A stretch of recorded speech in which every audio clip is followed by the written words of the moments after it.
¿Qué tal? Les voy a hablar sobre la corrupción en México y cómo afecta sobre todo a la clase media y a la clase baja. Uno de los ejemplos, por decir, son los impuestos que pagamos.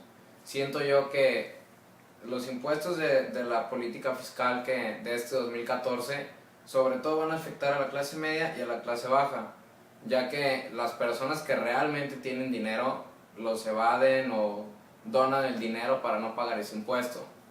Aún así, la pequeña parte de la población, que es más o menos el 4% que paga impuestos en todo México, sus recursos no son bien aprovechados.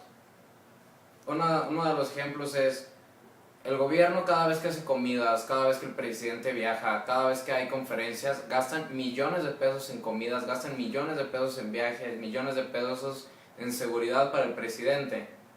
¿Y qué le queda al pueblo?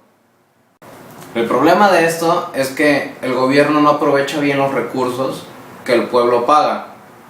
Por ejemplo, se recaudan en impuestos 1,000 millones de pesos para educación, 1,000 millones de pesos para viviendas, 1,000 millones de pesos para obra pública, pero ¿qué porcentaje de esos impuestos que pagamos verdaderamente va para eso? En mi punto de vista, creo yo que estamos en una época que a nuestros gobernantes lo único que les interesa es el poder. No le interesa el pueblo, no le interesa la vida que tengan. Se olvidaron de que todos merecemos una vida digna. Creo yo que con las nuevas políticas que hizo el gobierno, verdaderamente están enfocadas a la clase media, la clase baja. Y es cierto, por ejemplo, creo yo que una persona que tiene mucho dinero nunca le va a interesar rentar una casa, simplemente llega y la compra.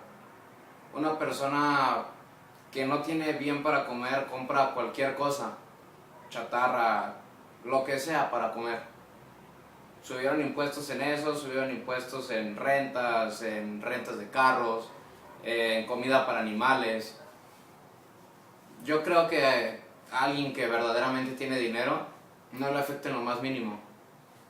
Una persona que no tiene dinero, así sea un 2% el que aumentó, para ellos es la comida de una semana. Además, siento que el sistema en México está muy coludido.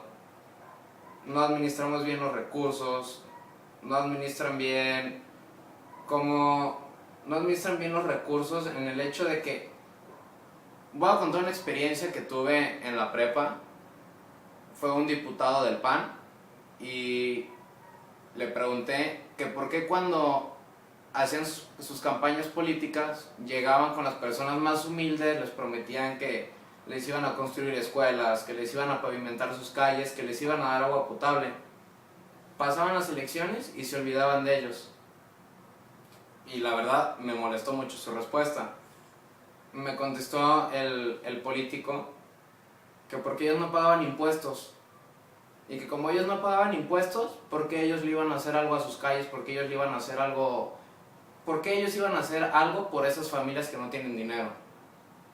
Creo yo que si no pagan impuestos, no es porque no quieran, simplemente es porque no tienen el dinero para pagar impuestos.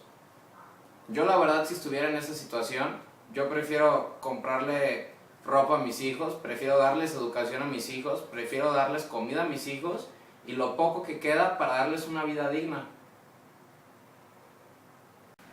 En conclusión, como lo había mencionado antes, el pueblo tiene el gobierno que se merece. Ni el pueblo ni el gobierno hacen nada para detener este fenómeno, ya que no les interesa simplemente.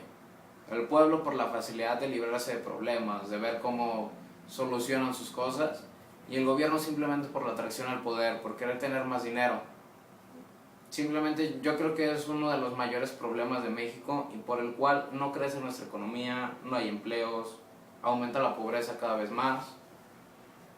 Y pues creo que esto es algo que debemos empezar por nosotros mismos. Como ya he mencionado, simplemente haciendo las cosas bien, no intentando hallarle el cómo me zafo, cómo la libro, ni dejarnos llevar por el poder.